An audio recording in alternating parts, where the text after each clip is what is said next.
आज आपल्या सगळ्यांना बोलवण्याचा उद्देश हाच होता की जे सध्या राज्याचा अर्थसंकल्प चालू आहे त्या अर्थसंकल्पातील आपल्या जिल्ह्याला काय मिळालं आणि त्याचबरोबरीनं आपल्या सगळ्यांचा जिव्हाळ्याचा विषय म्हणजे पीक विमा. आपण मागच्या 23 आणि यावर्षी 24च्या खरीप हंगामाच्या बाबतीत आपण बघतोय की पीक विम्याच्या बाबतीत लोकसभेची निवडणूक चालू असताना, आचारसंहिता चालू असताना केंद्र सरकारचं एक परिपत्रक आलं आणि 30 एप्रिलला, आणि त्याच्यामुळं आपली जी नुकसान भरपाईची कॅल्क्युलेशन करायचंय जे 100% प्रमाणे कॅल्क्युलेशन व्हायला पाहिजे, जेवढं नुकसान झालंय त्याच्याऐवजी त्यांनी 25%चं सूत्र लावून दिल्यामुळं आपलं नुकसान भरपाई 23ला ही अग्रिम नंतर काही मिळालेलं नाही. अग्रिमची रक्कम 25% मिळाली, त्यानंतर पुढची रक्कम मिळाली नाही. आणि त्याचबरोबरीने 24च्या बाबतीत ही काही ठिकाणी काल बातम्या वाचल्या की 250 कोटी मिळणार. पण आपल्या 24च्या बाबतीत सांगायचं झालं तर जवळपास आपल्या जिल्ह्याचा हप्ता 596 कोटीचा आहे. प्रीमियम आपण 596 कोटी भरलेत आपल्या जिल्ह्यात, आणि त्यातले जर 250 कोटी मिळणार आणि त्याचं करून कौतुक करत असेल तर ही खरंच हास्यास्पद गोष्ट आहे. बरं, हे पैसे कमी का मिळायला लागलेत? आपल्या जिल्ह्यात खरीपच्या बाबतीत आपण जर या वर्षी 24चं बघितलं तर जवळपास 5,49,791 शेतकऱ्यांनी पूर्वसूचना दिल्या होत्या. त्यापैकी 5,32,826 पूर्वसूचना पात्र झाल्या होत्या. त्यातल्या 5,32,000 पैकी 4,70,000 सूचना ह्या सोयाबीनच्या होत्या. आणि याचं 60% 70% जे नुकसान भरपाई होती हे पंचनामे झाले होते. परंतु 30 एप्रिलच्या परिपत्रकामुळं जी प्रत्येकी हेक्टरी 24 ते 25 रुपये हेक्टरी नुकसान भरपाई मिळण्याच्या ऐवजी फक्त 25% प्रमाणच केंद्र सरकारच्या मोदी सरकारच्या परिपत्रकामुळं ती नुकसान भरपाई 6,200 ते 6,500 दरम्यान मिळणार आहे. 75% नुकसान आहे. मागच्या वर्षी अग्रिम नंतर मिळालं नाही, या वर्षीही जवळपास म्हणजे 24,000 हेक्टरी मिळायचे ते 6,000 रुपये ते 6,500 रुपये हेक्टरी मिळणार. आणि ह्याला जबाबदार फक्त केंद्र सरकारचं एक परिपत्रक आहे, फक्त महाराष्ट्रासाठी, आणि ते फक्त महाराष्ट्रासाठी काढलेलं परिपत्रक आहे. आम्ही विधानसभेच्या निवडणुकीच्या आधी वारंवार खासदार साहेबांनी त्यावेळेस तत्कालीन कृषी मंत्र्यांना भेटले, विनंती केली. आपण बऱ्याच जणांनी बातम्या लावल्या असतील की परिपत्रक रद्द होणार म्हणून, कोणातरी प्रेस नोटवरनं किंवा कोणातरी सांगण्यावरनं. पण हे परिपत्रक रद्द नाही झालेलं अजून. का झालं नाही ह्याचं उत्तर धाराशिव जिल्ह्यातल्या जनतेला ह्या सत्तारांनी देणं गरजेचं असं मला वाटतं. हे परिपत्रक कंपनीसाठीच काढलं होतं. 23चंही नुकसान झालं, 24चंही नुकसान झालं. हे परिपत्रक रद्द कधी होणार याचं उत्तर दिलं पाहिजे. आणि 596 कोटी रुपये हप्ता भरायचा आणि 250 कोटी रुपयाची त्याच्या बदल्यात भरपाई शेतकऱ्यांना मिळवायची, म्हणजे मिळवून देतोय असं मिळून जर कोण श्रेय घेत असेल तर ही दुर्दैवाची गोष्ट आहे. ही शेतकऱ्यांची सरसकट फसवणूक झालेली आहे. मग ह्याला जबाबदार कोण? आणि केंद्र सरकारकडनं आता आपण म्हणतोय डबल इंजिन सरकार आहे, राज्यातलं सरकार, केंद्र सरकार भारतीय जनता पार्टीचं आहे. मग हे परिपत्रक रद्द का होत नाही याचं उत्तर ही सत्ताधाऱ्यांनी देणं गरजेचं असं मला वाटतं. हा विम्याच्या बाबतीत हा विषय झाला. सगळ्यात दुसरा महत्वाचा विषय आपला कृष्णा मराठवाडा सिंचन प्रकल्पाच्या बाबतीत. मागच्या वर्षी 500 कोटी रुपये तरतूद होती, या वर्षी 600 कोटी रुपये तरतूद केली अर्थसंकल्पात. मागच्या वर्षी 500 कोटी तरतूद केली पण त्याला 30% कट लावला.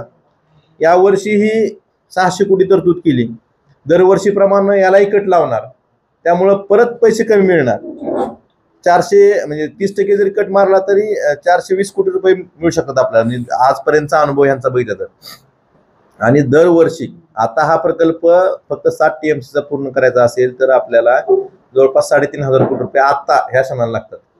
कमीत कमी 1,000 कोटीपेक्षा जास्त तरतूद होणं गरजेचं होतं. पण तसं न करता 600 कोटीची तरतूद केली, त्यात परत कट. आणि दरवर्षी ह्या प्रकल्पाची किंमत भाववाढीनुसार 10% भाववाढ होते. परत पुढच्या वर्षी ह्या वर्षी 3,500 कोटी लागते तर पुढच्या वर्षी परत 350 कोटी रुपये वाढतात. म्हणजे प्रकल्पाची किंमत तेवढीच वाढते. हा मूळ प्रकल्प आपला 4,700 कोटीचा होता, 4,700 कोटीहून 12,000 कोटीवर गेला. आणि ह्याची सुधारित प्रशासकीय मान्यता घेतली गेली, आणि या सुधारित प्रशासकीय मान्यतेसुद्धा काही लोक त्याचं क्रेडिट घेतात. पण एक गोष्ट लक्षात घ्यायला पाहिजे की शासनानं जर वेळेवर पैसे दिले तर हे सर्वसामान्याचे पैसे आहेत. आपला जिल्हा दुष्काळी आहे, आत्महत्याग्रस्त जिल्हा आहे. आपल्याला जर आपल्या हक्काचं पाणी वेळेत जर ह्यांनी पैसे दिले तर आपल्याला आपल्या हक्काचं पाणी मिळू शकलं असतं. परंतु ह्यांनी वेळेवर न पैसे देणं आणि कॉन्ट्रॅक्टरची भरती कर, दरवर्षी त्याला काय कॉन्ट्रॅक्टरला बंद पडत नाही, तेवढं 7 TMCच पाणी येणार आहे. म्हणजे जर 4700 कोटीची 7 TMCच पाणी येणार होतं, आता 12,000 कोटीचे तेवढंच पाणी येणार आहे.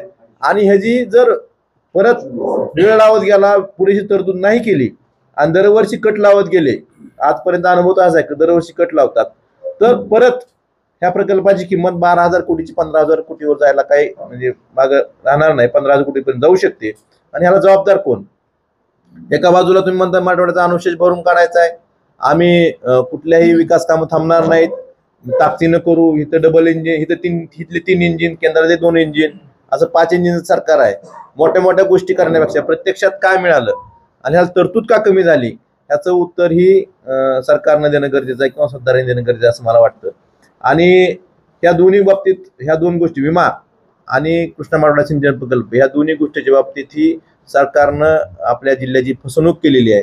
आणि ह्याला पूर्णतः जबाबदार ह्या भारतीय जनता पार्टीचं सरकार आहे असं मला सांगायचं. सगळ्यात महत्वाचं आता विकास थांबला नाही, विकास थांबणार नाही, विकास अजून लय स्पीड होणार म्हणून महाराष्ट्र थांबणार नाही. आता त्यात महाराष्ट्र थांबणार नाही, त्याच सरकारच्या अर्थसंकल्पात आपल्याकडं धाराशिवला 500 बेडेड हॉस्पिटलची घोषणा झाली, 361 कोटी रुपयाची तर त्याला आवश्यकता आहे.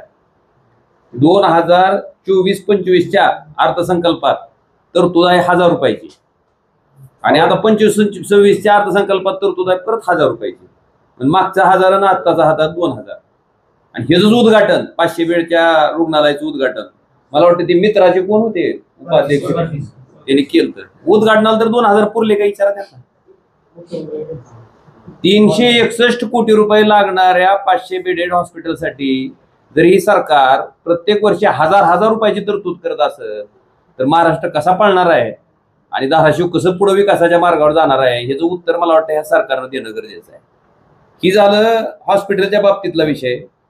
आपल्या माहितीसाठी ट्रामा केअर सेंटर आहे कानाळ्याला, त्याला जवळपास 22 कोटी 60 लाख रुपयाची आवश्यकता आहे. त्याच्यासाठी तरतूद बी 1000 रुपयाचीच आहे बरं का, त्या ट्रामा केअरला सुद्धा. परत तुळजापूरला ही जी तर गांभीर्य असं आहे की राज्यपालाच्या अभिभाषणात तुळजापूरच्या न्यायालयाचा उल्लेख झालाय. राज्यपालाच्या अभिभाषणात, आता राज्यपालाच्या अभिभाषणात उल्लेख झाल्यावर आम्हाला वाटलं, आमच्यासारख्या पाहण्या माणसाला वाटलं आता ह्याची तरतूद होईल आणि काय काम फटदिशीच पूर्ण होईल. 31 कोटी रुपयाची आवश्यकता आहे. तरतूद किती आहे परत त्याला? परत 1000 रुपये तरतूद. कसा विकास चाललाय, कशा पद्धतीने चाललाय जरा सांगा म्हणावं समजून. की ह्या पद्धतीनं खरं अजून बजेटचं आपण जर अवलोकन केलं तर मला वाटतं आमदार साहेबांनी जे विषय मांडले ते अतिशय महत्वाचे आहेत, सिरियस आहेत. ज्या मराठवाड्यामध्ये, ज्या महाराष्ट्रातल्या पूर्ण जिल्ह्यामध्ये सर्वात जास्त शेतकऱ्याच्या आत्महत्या ज्या जिल्ह्यात होत्या त्याच्यापैकी धाराशिव जिल्हा आहे. केंद्र सरकारनं जी मागासलेल्या जिल्ह्याची यादी जाहीर केली त्याच्यापैकी एक मागासलेला जिल्हा हा धाराशिव आहे. अशा जिल्ह्यामध्ये सिंचनाचा अनुशेष भरून काढण्याच्या बाबतीत राज्यपालाच्या अभिभाषणात घोषणा होते आणि त्याच्यानुसार तरतूद काय होती तर जेवढं तुमचं प्रत्येक वर्षी त्या ठिकाणी रक्कम वाढणार आहे, महागाईमुळे जी रक्कम वाढणार आहे 3500 कोटीच्या प्रकल्पासाठी प्रत्येक वर्षी 10% जरी आपण महागाई पकडली म्हणजे प्राइस एक्सकेलेशन पकडलं तर 350 कोटी रुपये होते. मला वाटतं त्या प्रकल्पासाठी 500 कोटीची तरतूद करायची आणि परत त्याला 30% कट लावायचा. मला वाटतंय मग म्हणजे प्रत्यक्षात तरतूद किती झाली? आता सुद्धा 600 कोटीची तरतूद केली, परत त्याला 30% कट लावणार म्हणजे साधारणतः 420 कोटी रुपये तुम्ही देणार प्रकल्पाला. आणि त्या प्रकल्पाची किंमत ह्याच वर्षात, पुढच्या वर्षात जेव्हा ही प्रकल्प करायला जातात तेव्हा तेवढीच रक्कम म्हणजे 350 कोटीनं अजून त्या प्रकल्पाची रक्कम वाढणार. मला वाटतं अशा पद्धतीचं अतिशय दुर्दैवी काम या ठिकाणी चाललंय. आणि मला कमाल ह्या गोष्टीची वाटायली की असं सगळं चाललेलं असताना अशा पद्धतीनं घोषणा चालू आहेत की त्याचा म्हणजे खरंच म्हणजे काय विचारवंत माणसं आहे ती, काय थोर माणसं आहे ती, यांचा म्हणजे कुठं नेऊन जाहीर सत्कार फित्कार करायचा असं तर सांगा बाबा की अशा पद्धतीने इकडे तरतुदी अशा आणि पलीकडे बोलताना तुमची भाषणं तशी. हे अतिशय दुर्दैवी आहे. आणि आपल्या माहितीसाठी आमदार साहेबांनी जे सांगितलं, 597 कोटी रुपयाचा विम्याचा हप्ता कंपनीला मिळालाय. किती? 597 कोटीचा 2024 साठी. केंद्र सरकारचं परिपत्रक आल्यामुळं 24,000 रुपये एका हेक्टरला आपल्याला नुकसान भरपाई मिळाली असती शेतकऱ्याला. किती? 24,000 रुपये. म्हणजे केंद्र सरकार, राज्य सरकारनं जे पीक विमा कंपनी बरोबर अग्रीमेंट केलंय, त्या अग्रीमेंट प्रमाणे जर हे परिपत्रक आलं नसतं 30 एप्रिलचं, तर 24,000 रुपये एका हेक्टरला शेतकऱ्याला मिळाले असते. ते पैसे कंपनीला द्यावे लागू नयेत, कंपनीवर अतिरिक्त ताण पडू नये आणि शेतकरी तसाच होरपळला जावा, ह्या उद्देशानं ते परिपत्रक फक्त महाराष्ट्रासाठी काढलं गेलं. आणि त्या परिपत्रकाच्या आधारे महाराष्ट्रातल्या म्हणजेच धाराशिवच्या शेतकऱ्याला हेक्टरी 24,000 रुपये मिळायच्या ऐवजी आज 6,400 ते 6,500 रुपये मिळतात. आणि त्याचं श्रेय जर कोण घेत असेल तर त्याचा सुद्धा सत्कार होणं गरजेचं आहे. म्हणजे आपण त्यांना 597 कोटी द्यायचे आणि त्याच्यातलेच त्यांनी 250 कोटी रुपये आपल्याला दिले असं सांगायचं. आणि ते पैसे मिळाले म्हणून जर कोण त्याचं श्रेय घेत असेल, खरंच कौतुक करावं तितकं कमी.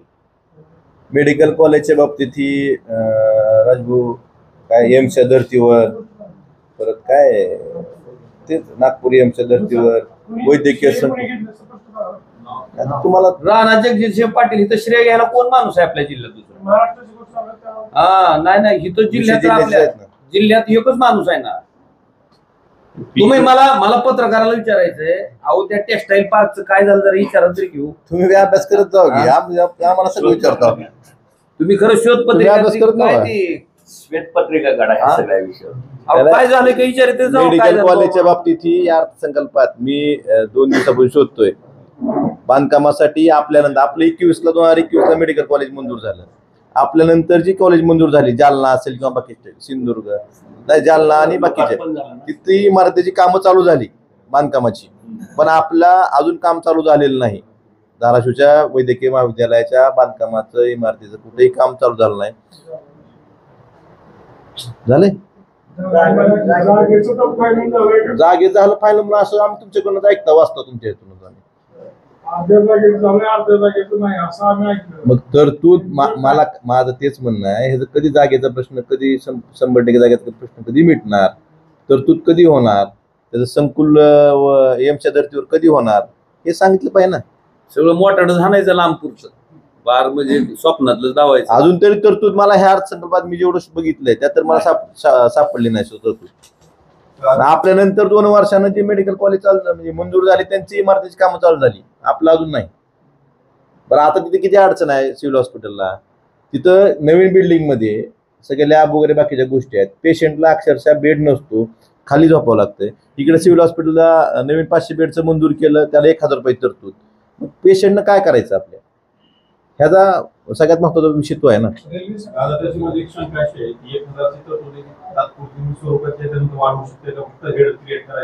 आणि हेड ऑलरेडी क्रिएट केलेलं आहे ना. माझं मत काय, हेड ऑलरेडी क्रिएट केलेलं आहे, यातलं एकही काम नवीन नाही. ह्या मागच्या वर्षी 24ला पण 1,000 रुपये तरतूद होती आणि आता पण 1,000 रुपये तरतूद. आमचं म्हणणं आहे की ह्या वर्षी समजा सुरुवातीला तुम्ही काम चालू व्हायच्या आधी ठीक आहे समजू शकतो आपण हेड क्रिएट करायचं 1,000 तरतूद करू शकतो, पण आता तर तरतूद करायला पाहिजे ना. आता यांनी याला पर्यायाचा ज्यावेळेस पावसाळी अधिवेशन होईल त्यावेळेस तरतूद वाढवता येईल. आता वाढवतो तोपर्यंत काम मागं पण परत त्याची पण किंमत वाढत जाते. आपण नळदुर्गच्या हॉस्पिटलचा बघितलं असेल, नळदुर्गचं हॉस्पिटल किती वर्षापासून चालू आहे, आता उद्घाटन झालंय. मासच व्हायचं का, म्हणजे 4-4 टन घालवायचं काय ज्या आपल्या माहितीप्रमाणे आपल्या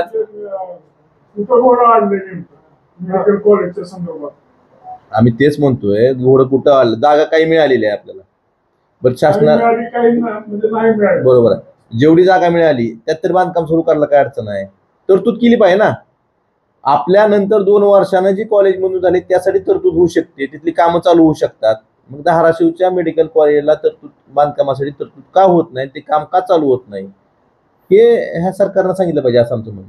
डिसेंबर महिना झाला का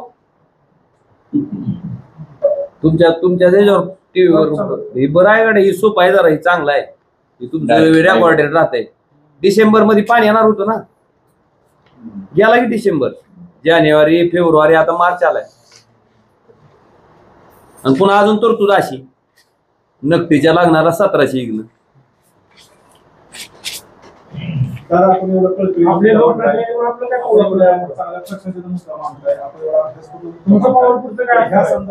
आम्ही याच्या आंदोलनात्मक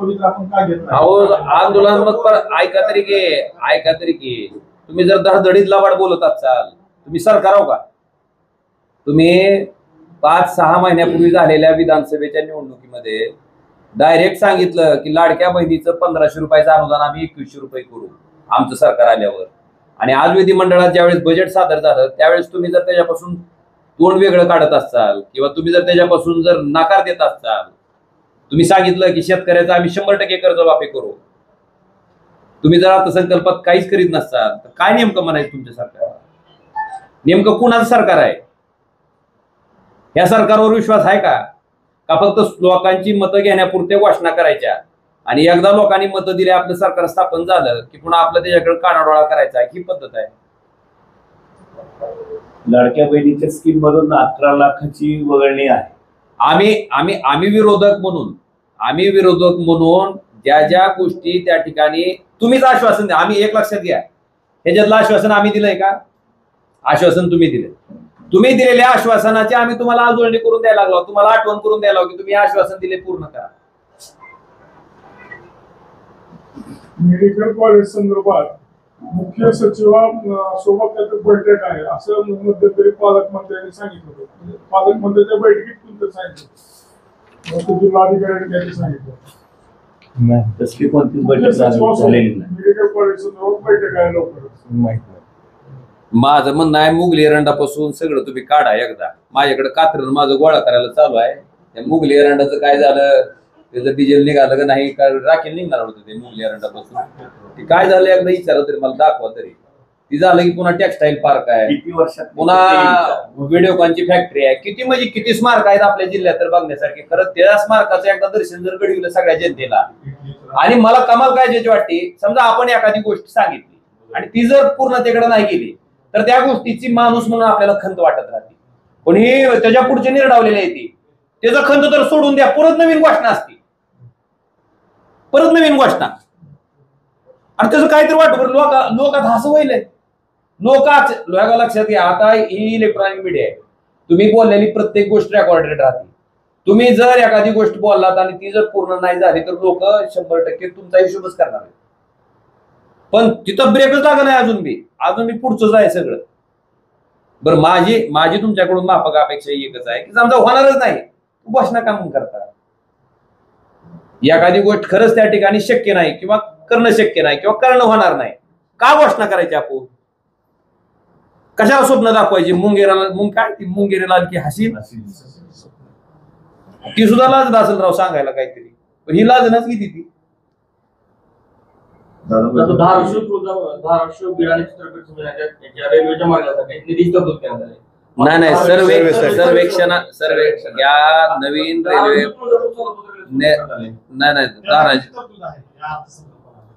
ती बी शोधली, ती सापडली. अजून एक गंमत सांगतो तुम्हाला. पूर्वी अर्थसंकल्पाचं काय व्हायची, पुस्तकं यायची आणि पुस्तकं आली की त्यातली पानं चाळून तरतुदी कळायच्या. आता ह्याच्यात हुशारी काय केली, पेन ड्राईव्ह दिली, सॉफ्ट कॉपी, सगळं डिजिटल. त्याच्यात डिजिटल उघडणं किती. आणि अर्थसंकल्पात कसं असतं, अर्थसंकल्प मांडल्यानंतर काही 2 दिवस सुट्ट्या असतात. जी अर्थसंकल्पाला जनरल चर्चा झाली सुट्ट्यात, मग ती बघून मग बोलता येवा ह्यासाठी सुट्ट्या असतात. पण यांनी त्याला वेळ दिला नाही. आमची विनंती आहे आम्ही काल म्हणजे 2-3 सोमवारी अर्थसंकल्प आणि मंगळवार बुधवार लगेच हे केलं, अर्थसंकल्पावर चर्चा. बघायला त्या वेळ द्या. आधी कसं आहे, आधीचा अर्थसंकल्प जाहीर झाला की त्याची पुस्तकं मिळायची, बॅग सुट्टी असायची मध्ये, आणि ती पुस्तकं चाळली की दिसायचं काय चाळावं तीच कळ नाही. ती उघडत नाही, उघडले की बसते तोंडाकडे बघत बसते कॉम्प्युटर आपल्या, आपण कॉम्प्युटरच्या कसं काय चाललंय म्हणून कशी काढायची. तर आपल्या माध्यमातून आम्हाला तुमच्याकडे विनंती आहे की सरकारी पदावर असणाऱ्या लोकांनी जी तरतूद तरी जाहीर करावी.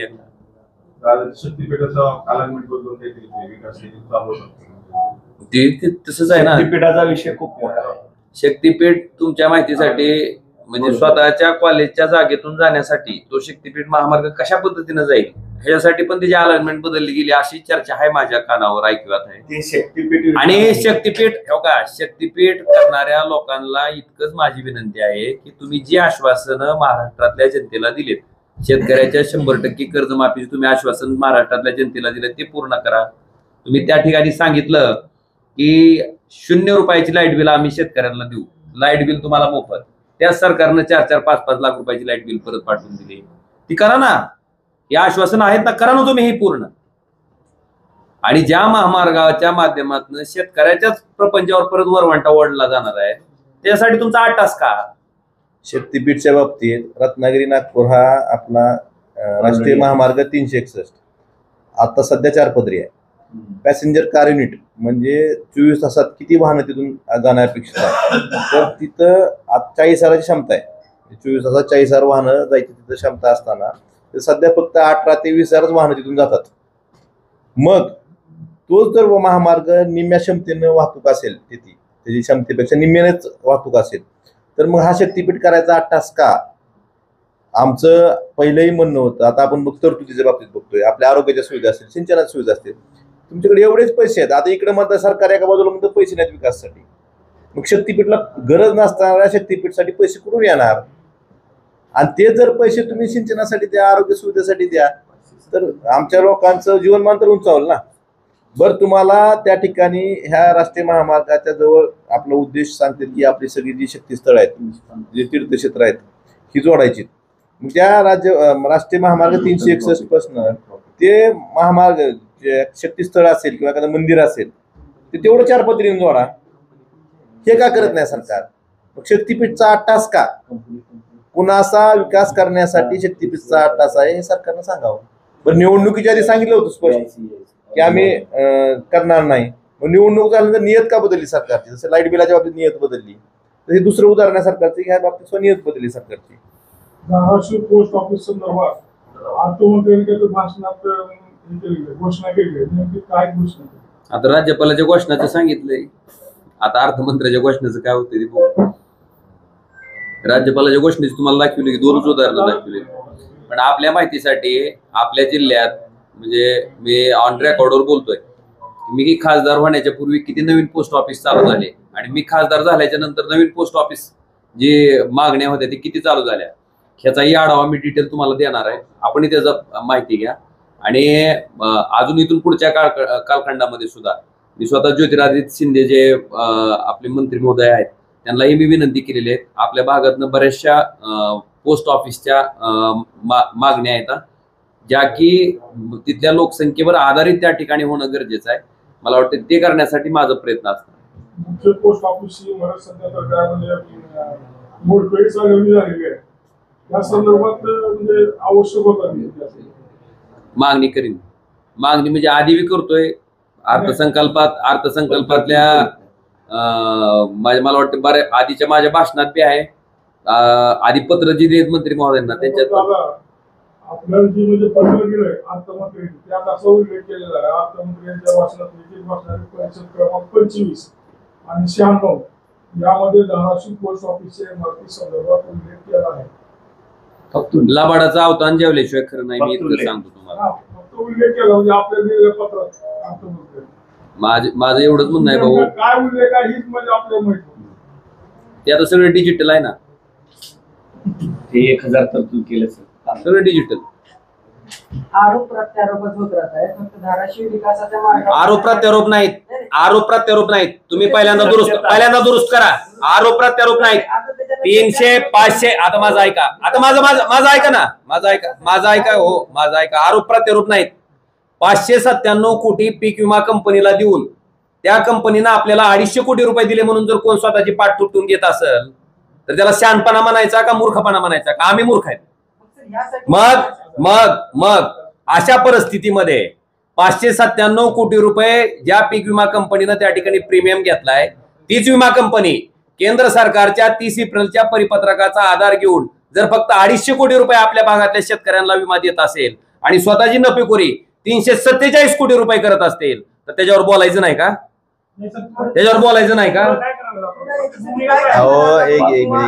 अहो आपल्या माहितीसाठी हे परिपत्रक रद्द व्हावं म्हणून मी स्वतः कृषी मंत्री महोदयांना भेटलोय. हे परिपत्रक रद्द व्हावं म्हणून मी केंद्रातील कृषी मंत्री महोदयांना मी स्वतः भेटलोय, शिवराज सिंग चौहान साहेबांना माझं स्वतःचं पत्र दिलंय. त्याच्यानंतर सत्ताधारी पक्षातल्या मंडळींनी सुद्धा आपल्यासारख्याच प्रेसमध्ये सांगितलं की हे परिपत्रक रद्द होणार. आमचं म्हणणं तीच आहे की कंपनीला 347 कोटी रुपये फक्त एका वर्षात फायदा करून देणारं परिपत्रक रद्द कधी होणार आहे हे आपल्या माध्यमातून आमचा प्रश्न आहे. आम्ही कृषी मंत्र्यांना राज्याच्या, केंद्राच्या, परत विधानसभेत असेल त्यांनी लोकसभेत असेल, जे आमचे आयुध आहेत या ठिकाणी ह्या गोष्टी सरकारच्या निदर्शनास आणून दिलेल्या आहेत. तरी पण सरकार का रद्द करत नाही हे विचारायचं नाही का? मग हा नुसता आरोप म्हणायचा का? आम्ही कुठंच बोललो नसतो, कुठंच काय केलं नसतं, डायरेक्ट आरोप केला असतं ही बाब वेगळी. नाही ते सांगितलं ना, केलेलं सांगायला ना. आता आजपर्यंत केलेलं आहे, तुम्ही आमचं रेकॉर्ड काढून बघा. हे आरोप नाहीत, ही स्पष्टीकरण आहे, वस्तुस्थिती आहे. बोलल्यावर नाही. नाही. मग काय केलं ते सांगितलं ना तुम्हाला. काय केलं कागदपत्री म्हणजे सरकारला आपण नमवण्यासाठी काय करणार आहात किंवा काम होणं ते सांगायलोय. आमचे जे आयुध आहेत, आम्हाला जे अधिवेशनात आम्हाला बोलण्याची संधी मिळते त्याच्या वेळोवेळी आम्ही ही गोष्ट सरकारच्या निदर्शनास आणून देतो, पटलावर गोष्टी आणतो. पण सरकार पुढे काय करत नाही हेच आम्हाला तुमच्या माध्यमातून सगळ्याच लोकांना सांगायचं.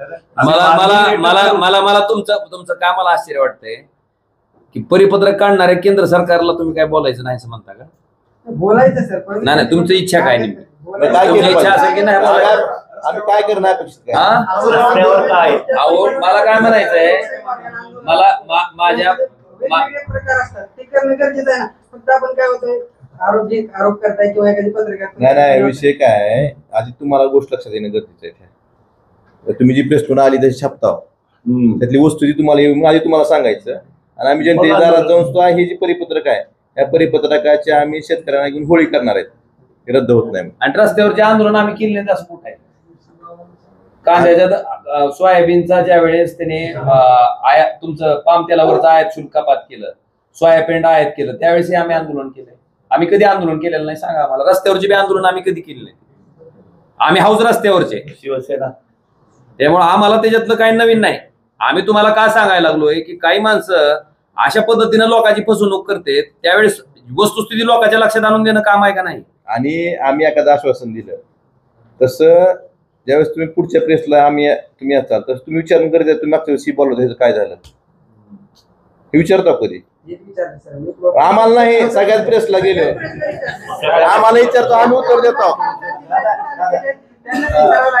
मराठवाडा असेल, विदर्भ असेल, त्यांचा अनुशेष भरून करण्यासाठी वैधानिक विकास महामंडळ होती. आता वैधानिक विकास महामंडळाची स्थिती काय आहे, ऍक्च्युअली कार्यरत आहेत की नाही, त्याच्याबद्दल तुम्ही काय मागणी करणार? वैधानिक विकास महामंडळ ही फक्त कागदावर राहिलेली गोष्ट आहे. ज्यावेळेस 2.5 वर्ष मागचं उद्धवजी ठाकरे साहेबांचं सरकार होतं त्यावेळेस हेच विरोधी पक्षनेते होते, यांनी मोठी मोठी भाषणं केली. ज्यावेळेस त्यांचं सरकार आलं त्यावेळेस मग गप आहेत.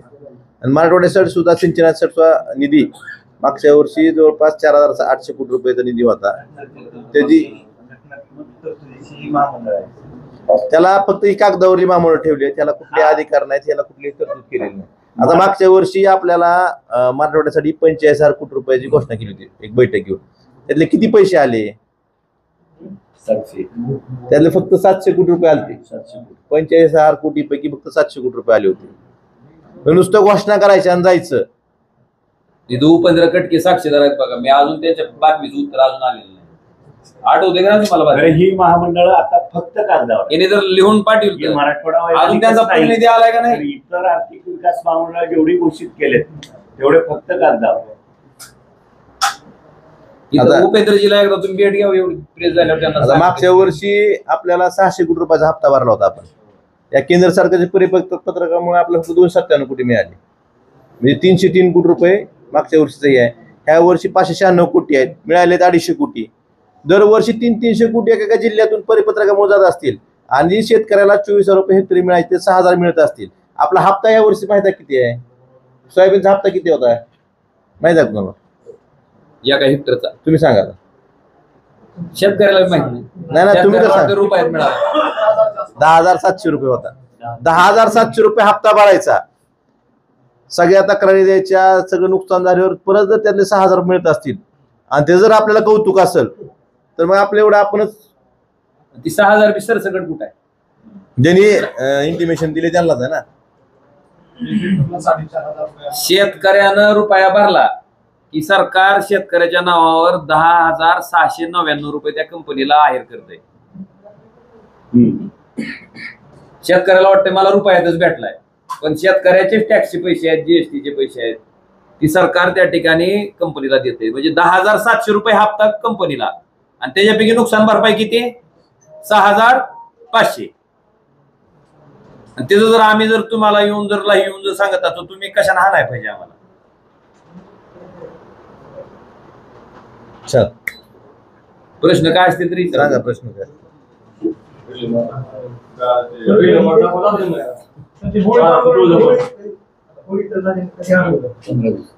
अधिवेशन आता अजून विभागावर चर्चा आहे त्यात. अधिवेशनात विभागावर चर्चेत अजून एकदा मागणी करू आम्ही ज्या गोष्टी आहेत आपल्या निधीची. त्यानंतर मग अधिवेशन झाल्यानंतर आम्ही त्या परिपत्रकाची होळी करणार.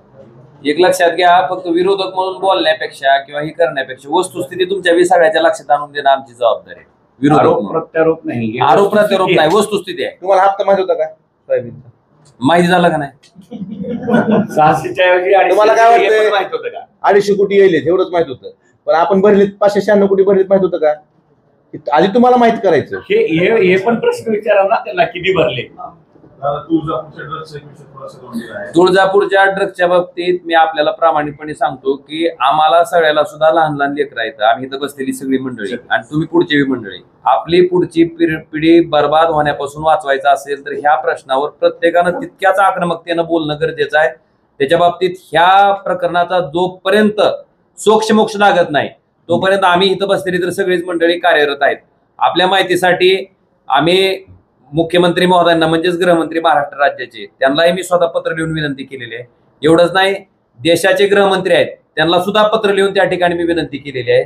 आणि संसदेत मी तारांकित प्रश्न सुद्धा ह्याच्या संदर्भातला मी टाकलेला आहे. आता तो तारांकित होतो का तारांकित होतो ही पुढच्या अधिवेशनाच्या कामकाजावर आपल्याला लक्षात येईल.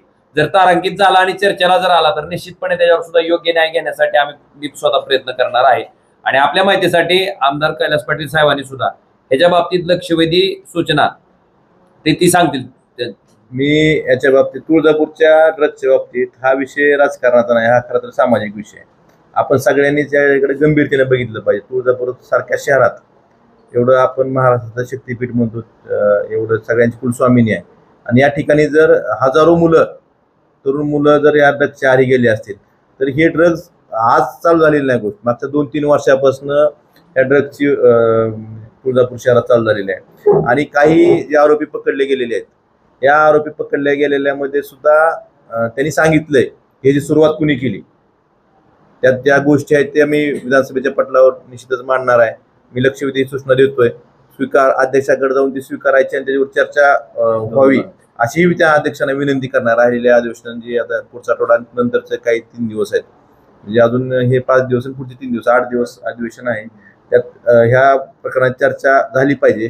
आणि ह्याचे धागेदोरे मुंबईवरनं आलेले आहेत, सोलापूरचे आहेत.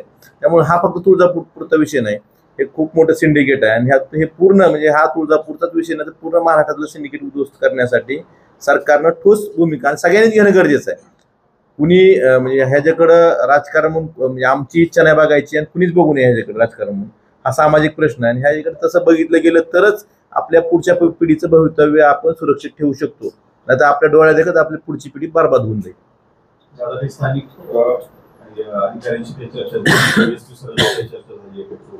आम्ही वेळोवेळी प्रशासनाच्या संपर्कात आहोत. अधिकारी त्यांच्या पद्धतीने काम करतायत, पण काही गोष्टी त्यांच्या व्याप्तीच्या बाहेरच्या आहेत. त्यासाठी सुद्धा राज्य सरकारनं लक्ष घालणं गरजेचं आहे. हीच विनंती आम्ही राज्य सरकारकडे करणार.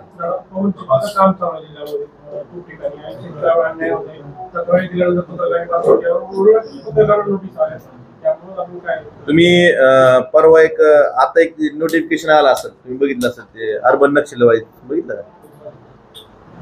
ना. म्हणजे आता हा आवाज दाबण्याचा प्रयत्न, म्हणजे जर तुम्हाला पत्रकारांना नोटीस येत असेल तर मग ही लोकशाही राहिली का? पत्रकारांनी शेतकऱ्यांच्या बातम्याला म्हणजे शेतकऱ्यांचं म्हणणं जे आहे हे लावायचं का नाही? हा धोक्याची घंटा आहे. नोटीस येणं म्हणजे ह्यांची हिंमत कशी होती, पुन्हा जीवावर हिंमत होती.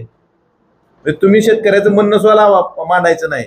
जर तुम्हाला नोटीस आणली येते तर हे मग ही लोकशाही आहे काही, पुन्हा जीवावर होतं. एक बिल पण यायला लागलं त्याच्यावर, म्हणजे कोण काय ते बोलावं. सांगतो ते ते अभिव्यक्ती स्वातंत्र्यावर गदा आहे बरं का. ते तुम्ही पण विचार करावा त्या गोष्टीवर की हे बिल यावं किंवा नाही.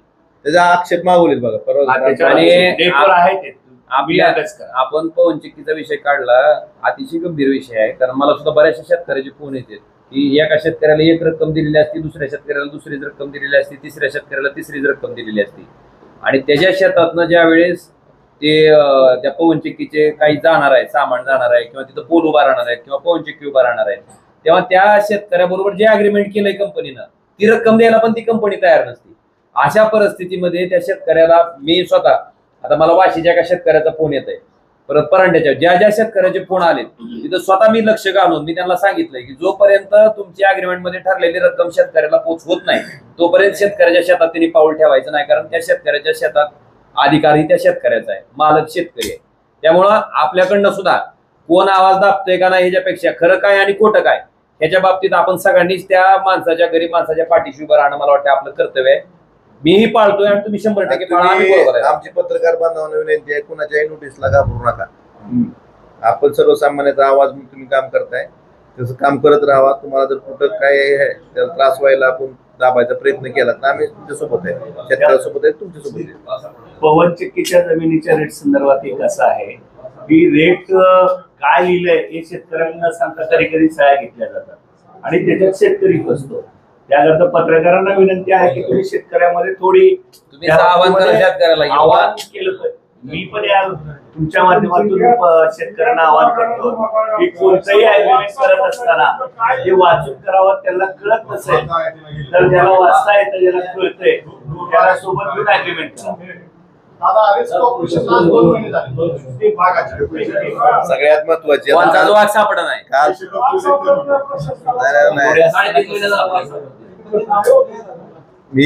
मला वाघाच्या बाबतीत आता आपल्याकडे एकतर वनक्षेत्र कमी आहे. आपण बघितलं परवा बातमी आली की हातलाई तलावापर्यंत वाघाच्या काही खुणा आढळून आल्या.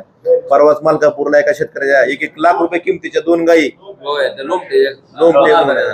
1-1 लाख रुपये किमतीच्या 2 गायी वाघानं मारून टाकल्या. 2 महिन्यापासून हे रेस्क्यू ऑपरेशन चालू आहे, वाघाला पकडण्याचं काम चालू आहे. वन विभाग काय करतं? तुम्ही एकदा नागपूरची टीम आली म्हणून सांगितलं जातं, एकदा पुण्याची टीम आली म्हणून जातं, साधा वाघ सापडत नाही यांना. पण ही उद्या आज जनावरांवर हल्ला करतो, उद्या जर माणसावर एखादा चुकून हल्ला झाला पण शेतकरी एकतर दिवसाची लाईट नाही, रात्रीची लाईट आहे, दार धरण्यासाठी शेतात जावं लागतं. शेतकरी आता त्या भागातला शेतात जायला सुद्धा घाबरायला लागला. वन विभागाकडे पाहिजे तेवढं साहित्यच नाही, ना तालुक्याला नाही ना जिल्ह्याला. त्यांनी बाहेरून टीम मागवली, त्यांचं काम होतं ते. या पेश आहे वन विभाग सरकारचाच आहे ना.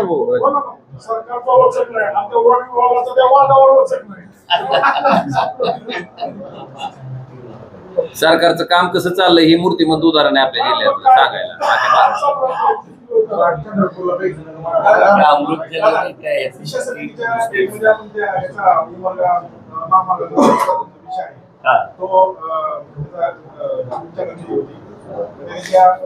आंदोलन केलं होतं त्या संदर्भात. 1 जानेवारी 2024 आंदोलन केलं होतं आणि आता आपण परवा पाणीपत केली त्याची.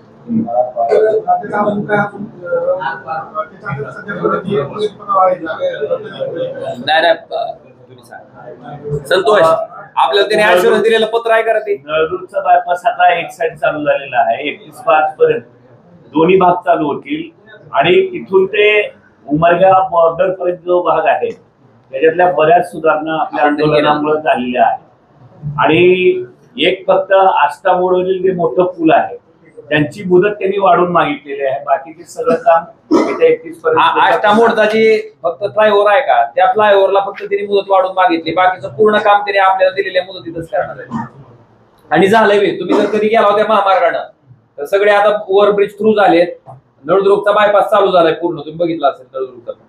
आणि जिथं आवश्यकता तिथं आपण FOB म्हणजे फूट ओव्हरब्रिजची मागणी केलेली आहे, ते पण होईल. आणि ही हो साहेब ही आंदोलनाचाच परिणाम आहे आमचा रस्त्याची ताजमहल झालाय. रस्त्यावर उतरल्याचा परिणाम आहे बरं काय. आणि 5-5 वाजेपर्यंत ते अधिकारी गावे घुमून गेले होते. आम्ही फिरत राहिलो त्यांच्या बरोबर. तुमच्यासाठी चांगली बातमी आहे. आम्ही टोल बंद करून टाकला होता आणि ती ताजमहल केव्हा पूर्ण होणार म्हणून मी संसदेत सुद्धा नितीन गडकरी साहेबांनाही विचारलं होतं. आणि आपल्या माहितीसाठी आज ती रस्ता जवळपास 80 ते 90% काम पूर्ण.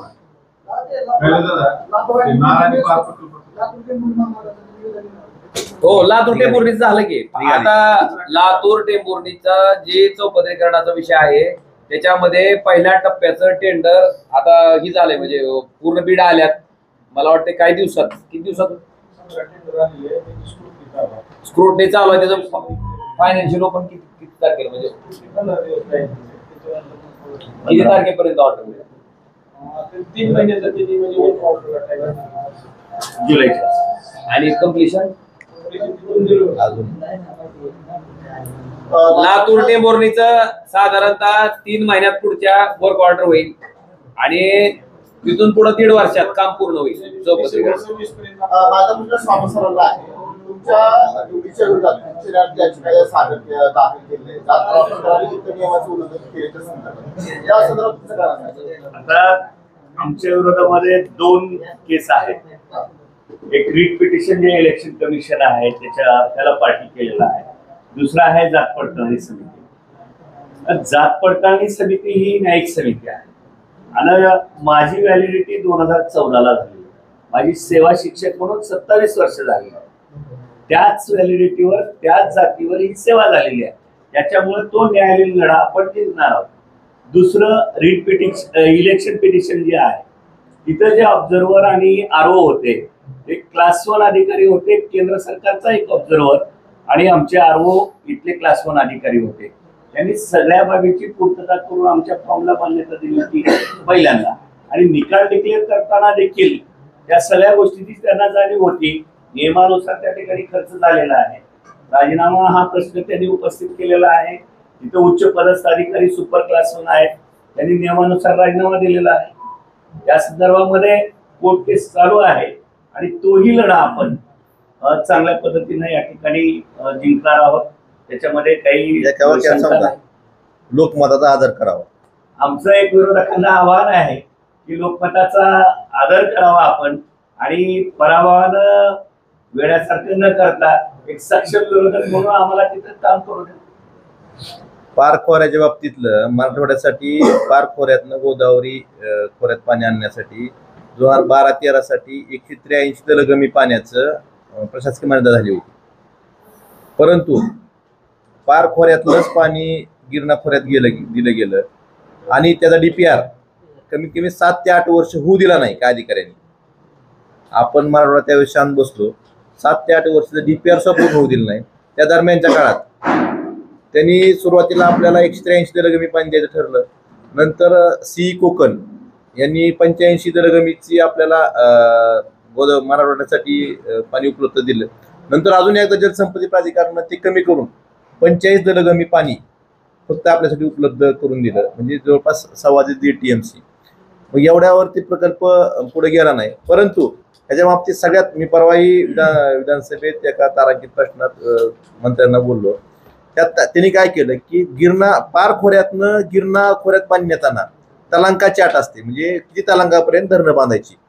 तर पारमधनं गोदावरीत पाणी देताना त्यांनी 500 तलांकाची अट लावली आणि तेच खोऱ्यातलं पाणी गिरणामध्ये देताना 350 तलांकाची अट लावली. म्हणजे एकच खोरं तिकडं पाणी द्यायचं म्हटलं की वेगळी अट आणि ते 350 तलांका रीचपासून 350 तलांकापर्यंत धरणं बांधायला परवानगी मिळाली तर त्याला पाणी उपलब्ध जास्त होतं आणि आपल्याला 500 पर्यंत दिलं त्यामुळे पाणी उपलब्ध कमी झालं. तर मग हे एकाच वेळी आपल्यानंतर गिरणातलं पाणी म्हणजे गिरणाला प्रशासकीय मान्यता आपल्या नंतरची आहे 16ची प्रशासकीय मान्यता आपली 12ची होती. गिरणा खोऱ्यात आपलं पाणी पळवून न्यायचं म्हणून ह्या अधिकाऱ्यांनी DPR उशिरा केला. तलांकाची गिरणाला वेगळा न्याय मराठवाड्याला वेगळा न्याय असं लावून आपल्याला पाणी उपलब्ध कमी केलं. ह्याच्या बाबतीत मी विधानसभेत ही मागणी केलेली आहे की मंत्र्यांनी उत्तर दिले ह्यात जे अधिकारी आहेत त्याला आपण राजकीय दृष्ट्या मराठवाडा म्हणून कमी पडलो ही वस्तुस्थिती आहे. म्हणजे आपलं पाणी त्यांनी पळवून नेताना आपण सगळे शांत बसलो, त्यामुळे ते सहजासहजी पळवून नेऊ शकले. हे सरकारमध्ये जे मंत्री होते, जलसंपदा मंत्री तत्कालीन, त्यांच्या सांगण्यावरून अधिकाऱ्यांनी ह्यात बऱ्यापैकी आहे. पण ह्यात त्यांना दोष देण्यापेक्षा आपण कमी पडलो ही वस्तुस्थिती आहे. आपलं चोरून नेल्यावर आपणच बघायला पाहिजे ना. आपण जर ग बसलो तर देणारच ना. आपण हँडल लॉक करता हे विचारलं नाही कधीच कुणी, किंवा त्यांना 500 350 तालुक्याची अट आणि आपली 350 तालुक्याची. मी परवा विधानसभेच्या एका तारांकित प्रश्नात ती विषय काढला होता. त्यांना जलसंपदा मंत्र्यांनी सांगितलं की आपण याबाबत चौकशी करू. मी यातून अजून पाठपुरावा करतोय, यातून अजून माहिती काढतोय की डीपीआरला उशीर का झाला. 7 कोटीचा डीपीआर होता, त्या एजन्सीला 52 कोटी रुपये दिले डीपीआरला, पण तो डीपीआर जवळपास 5 ते 7 वर्ष डीपीआर दिलं नाही आणि त्या दरम्यान ह्या गोष्टी करून टाकल्या. म्हणजे असे जे झारीतले शुक्राचार्य आहेत किंवा आपलं कुठेतरी आपण कमी पडतो ह्या मूळ प्रश्नाकडे लक्ष देण्यासाठी, त्यामुळे अशा गोष्टी होतात असं मला वाटतं. आणि अजून माझं एक आव्हान आहे की आता आज तारीख किती आहे, आज 15 मार्च आहे. मला वाटतं माझंही लोकसभेचं अधिवेशन साधारणतः 4 एप्रिल पर्यंत आहे, विधानसभेचं 26 मार्च पर्यंत आहे. बराच वेळ आहे अभ्यासाला सगळ्याला, त्यांना बी आहे आम्हाला बी आहे. माझं म्हणणं आहे की 5 तारखेच्या नंतर आता उभं ह्या प्रेसला काहीतरी उत्तर प्रेस म्हणून देण्यापेक्षा किंवा उभं फेसबुकवर लाईव्हवर येऊन लोकांना मूर्खात काढण्यापेक्षा आपण एकत्र बसून समक्ष या गोष्टीवर चर्चा करू, सांगू का. मग त्याच्यामध्ये खरं कुणाचं आहे आणि खोटं कुणाचाही लक्षात येईल. समजा आमचा जे मुद्दा आहे ते आमचा मुद्दा आम्ही मांडू आणि ती जर खोटा असेल खरं असेल ते खोडून काढावा, चुकीचा असेल तर, आणि ते खरं असेल तर मान्य करावं नम्रपणे. एक विनंती आहे माझी, आता ही उगाच प्रेस घेतली की त्याला काहीतरी उत्तर द्यायचं म्हणून द्यायचं असं नको. समक्ष बसू, चर्चा करू, प्रत्येक गोष्टीवर चर्चा करू. जर इथल्या प्रत्येक लोकप्रतिनिधीची भावना अशी असेल की बाबा ह्या जिल्ह्यातलं मागासले पण दूर झालं पाहिजे, आमची तीच भावना आहे, त्यांची तीच भावना आहे, मग अशा पद्धतीनं अर्थसंकल्पात ज्या तरतुदी झाल्यात, ज्या की फक्त तोंड डेकल्या आहेत, ह्याच्या बाबतीत आम्ही जी काय बोलतोय त्याच्यावर त्यांनी उत्तर द्यावं. विम्याच्या बाबतीत आम्ही जी बोलतोय त्याच्या बाबतीत त्यांनी स्पष्टीकरण द्यावं. आणि ही जी चर्चा आहे ती समोर व्हावी एकमेकाच्या. असं नको की आम्ही बोलायचं आणि पुन्हा त्यांनी बोलायचं, पुन्हा त्यांनी तुमचा अभ्यास काढायचा. त्याच्याऐवजी समक्ष एकत्र एकाच टेबलवर बसायचं, तुमचे सगळे कॅमेरे लाईव्ह राहतील, आम्ही इथं बसणार, त्यांनी तिथं बसायचं, आम्ही मुद्दा मांडायचा, त्यांनी खोडून काढावा किंवा बरोबर असेल तर मान्य करावा. आणि जर खरंच काय असेल चांगलं तर आपण मान्य करू की. समजा प्रसादच्या योजनेतून 1000 कोटी येणार होती, योजना 100 कोटीची होती, खोटं होतं, मान्य करावं. आणि किती रुपये आणले ती बी सांगावे प्रसाद मधून.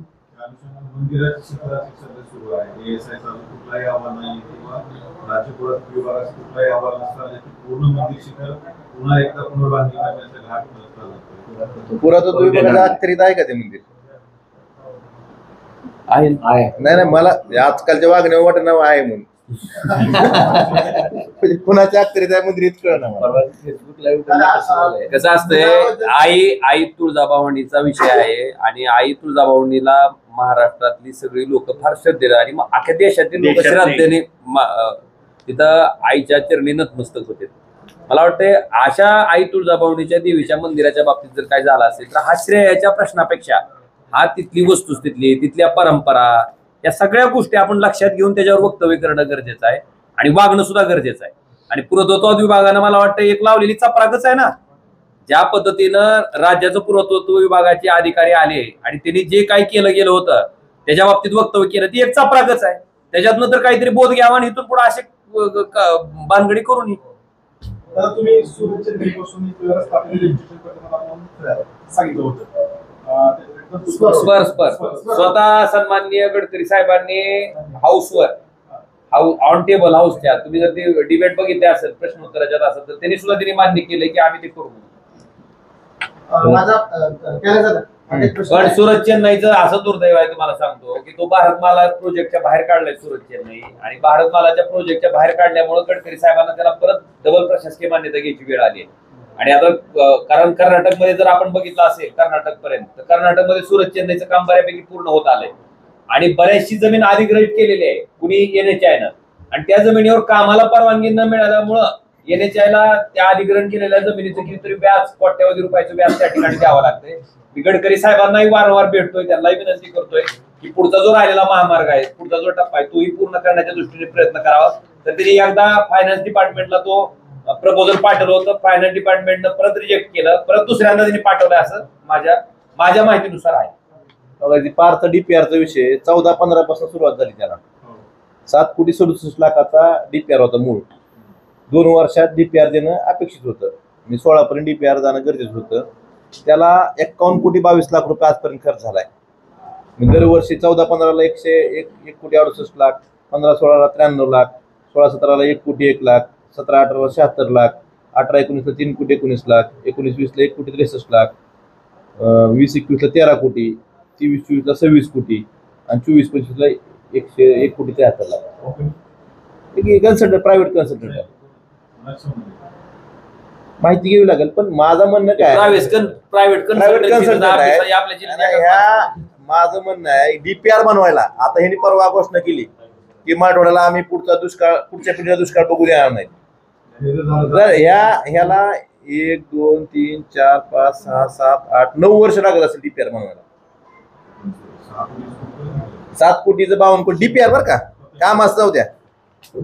डीपीआर बनवायला जर 9 वर्ष लागत असतील तर काम कधी होणार? डीपीआर बनवायला उशीर का केला याच्या मागचं कारण आहे की आपलं पाणी त्यांना दुसऱ्या खोऱ्यात पळवून न्यायचं होतं, म्हणून जाणीवपूर्वक त्या डीपीआरला उशीर केला आणि त्यामुळं ते पाणी पळवून न्यायला यशस्वी ठरले. ते टेंडर झालं त्याचं नियमाप्रमाणे झालं तर आपल्याला यातून कमीत कमी 100, अजूनही मी परवाही बोललो 172 दलगमी पाणी आजही शिल्लक आहे तिथं. ते पाणी देऊ शकता तुम्ही. तुम्हाला 172 म्हणजे 28.316चा एक टीएमसी, 3-4 TMC जास्त होईल. 6 टीएमसी आसपास, 6 टीएमसी आणि 54.70 टीएमसीच्या बाबतीत आता डीपीआर बनवायचं टेंडर काढलंय 61 कोटीचं. ह्याच हिशोबाने झालं तर डीपीआर बनवायचं टेंडर कितीपर्यंत जाईल आणि किती वर्ष लागतील? आणि त्यात महत्वाची आपली मागणी असणार आहे की आमच्या जिल्ह्याचे हिस्से ठरवून द्या. बीड, लातूर आणि धाराशिव आमचे हिस्से ठरवा. तुम्ही मराठवाड्यासाठी म्हणून सांगताय, आमचा हिस्सा काय? यासाठी सुद्धा मी मुख्यमंत्र्यांना भेटणार आहे. त्या बाबतीत सुद्धा म्हणजे पाणी कसं आणायचं, जायकवाडीतनं माजलगाव मधनं पाटोदा मार्गे कुंडलवाडी, तांदूळवाडी मार्गे मांजरात येतं, मांजरातून परत तेरणात पण पाणी आणता येतं आपल्याला. त्या बाबतीत सुद्धा एक आम्ही तात्पुरते म्हणजे थोडेही केलेलं आपण भविष्यात. त्यात माझं म्हणणं काय, पाण्याच्या बाबतीत आपली अवेअरनेस झाली पाहिजे शेतकऱ्यांची आपल्या जिल्ह्यातल्या बाबतीत. आता बॅरेजेस लातूर जिल्ह्यात आहेत, आपल्या जिल्ह्यात बॅरेजेस का नाहीत? आपल्या बॅरेजेसचे सर्वे झाले, एस्टिमेट झाले, पुढं का नाही? आपल्या तेरणा आणि मांजरा नदीवर जवळपास 38 केटीवर आहेत. ह्या 38 केटीवरचं बॅरेजमध्ये कन्व्हर्जन झालं तर बरंच, आणि त्याला कुठल्याही जल आराखड्यात त्याचा ऑलरेडी समावेश आहे. पाणी उपलब्ध प्रमाणाची कुठलीही गरज नाही. ह्या गोष्टीवर सुद्धा काम होणं गरजेचं आहे. माझी आपल्यालाही विनंती आहे की ह्या गोष्टी आपण लोकांपुढे आणणं, लोकांचे प्रश्न, लोकांमध्ये ह्या बाबतीत सुद्धा जागरूकता होऊन हे लोकांनी प्रश्न विषय झाले पाहिजेत. यासाठी सुद्धा सगळ्यांनी मिळून काम करणं गरजेचं असं मला वाटतं. मृदा व जलसंधारण विभागानं जिल्ह्यातील 55पैकी 40 बंधाऱ्यांना दरवाजे बांधले असं कागदामध्ये, प्रत्यक्षात बांधलेच नाही आणि कंत्राटदाराला पैसे दिले. 40 बंधाऱ्यांना दरवाजे. त्यात काय केलं तुम्हाला सांगतो, बरेच माझे हे अनुभव तसेच आहेत. बंधारे बांधले गेटेड CNB ना, तर त्यांनी गेटच टाकले नाहीत. पावसाळा संपून गेला, पाणी वाहून गेलं, परत गेट का करायचं? कोरडेच बंधारे. मग गेट अडवल्यावर बंधारे वाहून जातील, मग का टाकले नाहीत? कशामुळे टाकले नाहीत ह्या संशोधनाचा भाग. मी ह्या बाबतीत आपण दिशामध्ये चालताना विषय कलेक्टरांना सांगितलं होतं. दिशामध्ये विषय झाला होता, जिल्हाधिकाऱ्यांना मी 1-2 स्पेसिफिक बंधाऱ्याची नाव सुद्धा सांगितली होती, या ठिकाणी जाऊन बघा. पीपीटी तयार करण्यासाठी पाणी आलेली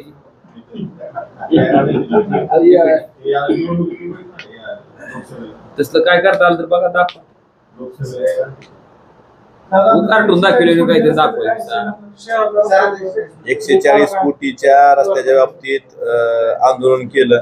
त्यानंतर निविदा ही झालेली आहे, म्हणजे निविदा उघडली गेलेली आहे. काहीतरी त्यांचं हे झालं आणि पुढे वर्क ऑर्डर अजून झालेली नाही अशी माझी माहिती आहे. तरी त्या बाबतीत ती निविदा लवकरात लवकर उघडून काम चालू व्हावी यासाठी 100% घेतो माहिती. वाद भांडणं तुमची प्रेस झाली असेल तर मी तुम्हाला कशी दाखवतो. झाली का पारच्या बाबतीत कुणाला बघायचं? परवाचं फेसबुक लाईव्ह म्हणजे कसं झालं, इकडे आम्ही जिल्हा परिषदेमध्ये एखादा निर्णय झाला लाईव्ह करायची कसं दादा आणि आम्ही पीक विमाच्या बाबतीमध्ये सुनावणी लावतो, त्याची माहिती मिळाली आणि यांनी फेसबुक लाईव्ह काय असं झालं. फार फार